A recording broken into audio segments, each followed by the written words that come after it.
Assalamualaikum warahmatullahi wabarakatuh. Alhamdulillah wassalatu wassalamu ala rasulillah amma ba'du.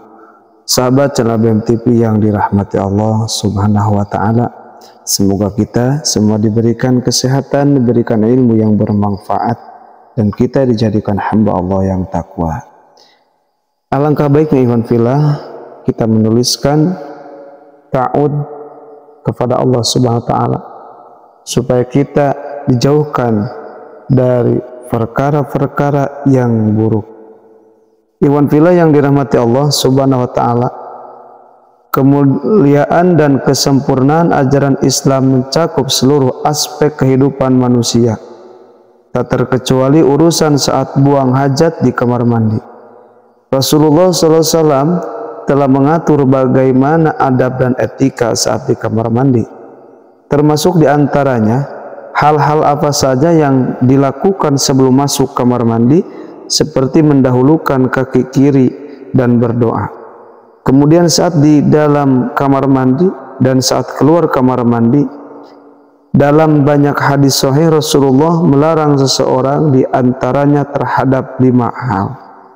Namun ikhwan fillah, sebelum saya lanjut, yang belum bergabung di channel BMTV, alangkah baiknya menekan dulu tombol subscribe, like, komen, dan share.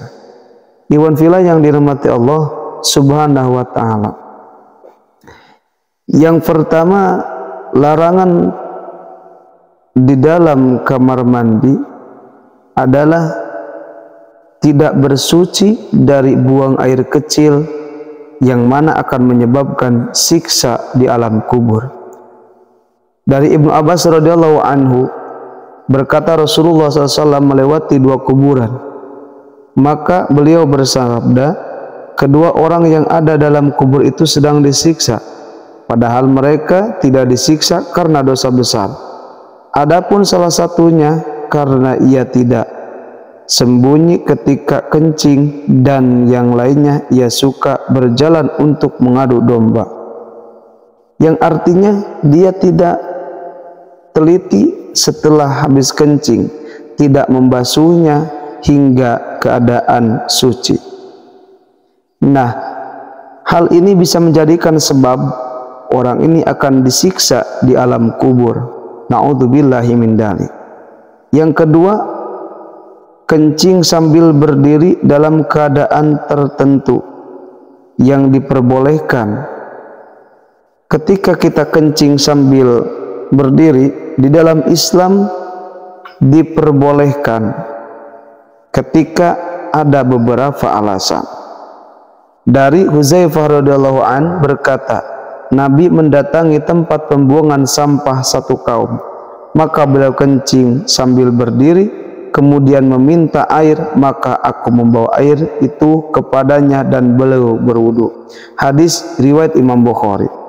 Hal ini diperbolehkan karena apa? Karena keadaannya sangatlah darurat. Jika Rasulullah tidak berdiri, maka beliau akan terkena najis dari kotoran-kotoran sampah tersebut. Yang ketiga, tidak boleh kencing pada air yang tergenang kemudian bersuci. Dari Abu Hurairah radhiyallahu an, Rasulullah bersabda, janganlah salah seorang dari kalian kencing di air yang menggenang kemudian ia bersuci. Hadis riwayat Imam Muslim. Dari Abu Hurairah radhiyallahu an, Rasulullah bersabda, bersucilah kalian dari kencing karena keumuman siksa kubur disebabkan darinya. Hadis yang diriwayatkan oleh Imam Daruqutni. Yang keempat, tidak boleh berbicara ketika buang air apalagi bernyanyi. Dari Jabir radhiyallahu an berkata, Rasulullah SAW bersabda, apabila 2 orang buang air, hendaklah tiap-tiap seorang dari mereka sembunyi dari yang lainnya, dan janganlah keduanya bercakap-cakap karena Allah murka terhadap yang demikian. Hadis riwayat Imam Ahmad.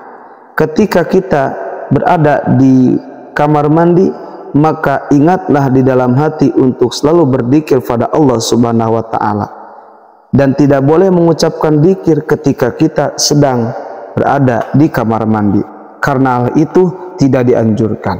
Bahkan bisa mengundang dosa ketika kita di dalam kamar mandi membaca kalimah-kalimah Allah Subhanahu wa Ta'ala. Alangkah baiknya di kamar mandi tidak berlama-lama, kemudian di kamar mandi kita berzikir di dalam hati mengingat Allah Subhanahu wa Ta'ala. Yang kelima, tidak boleh bersuci dengan tulang atau kotoran. Dari Salman radhiyallahu an berkata, sesungguhnya Rasulullah SAW telah melarang kami untuk menghadap kiblat ketika berak atau kencing, dan melarang beristinja dengan kurang dari 3 batu atau beristinja dengan kotoran atau tulang. Hadis riwayat Imam Muslim. Ikhwan fillah yang dirahmati Allah Subhanahu wa Ta'ala, tentunya ketika kita memasuki kamar mandi maka dianjurkan untuk melangkahkan kaki kiri, kemudian kita membaca doa ketika masuk ke kamar mandi. Kemudian dianjurkan ketika kita memasuki kamar mandi untuk menutup kepala kita. Alangkah baiknya karena itu adalah perbuatan yang disunahkan. Nah, ikhwan fillah, ketika di kamar mandi maka tidak dianjurkan untuk berlama-lama, apalagi kita berbicara, ngobrol atau menelpon dan lainnya. Karena apa? Karena hal yang demikian dilarang di dalam agama Islam. Kamar mandi itu adalah tempatnya para jin, maka tidak boleh dan tidak baik berlama-lama di kamar mandi, karena setan akan menghasut seseorang untuk berbuat yang tidak baik di dalam kamar mandi. Maka karena itu orang muslim harus segera keluar dari kamar mandi, karena ketika kita lama di kamar mandi kemungkinan akan melakukan hal yang tidak diinginkan dan bisa mengundang hal yang berujung pada dosa. Na'udzubillahi min dzalik. Maka dengan itu ikhwan fillah, ketika kita memasuki kamar mandi maka pakailah adab-adaban ketika kita masuk di kamar mandi dan berzikirlah di dalam hati saat kita berada di kamar mandi supaya kita dijaga dari setan yang terkutuk. Ikhwan fillah yang dirahmati Allah Subhanahu wa Ta'ala, semoga bermanfaat. Billahi hidayah wa taufik. Wassalamualaikum warahmatullahi wabarakatuh.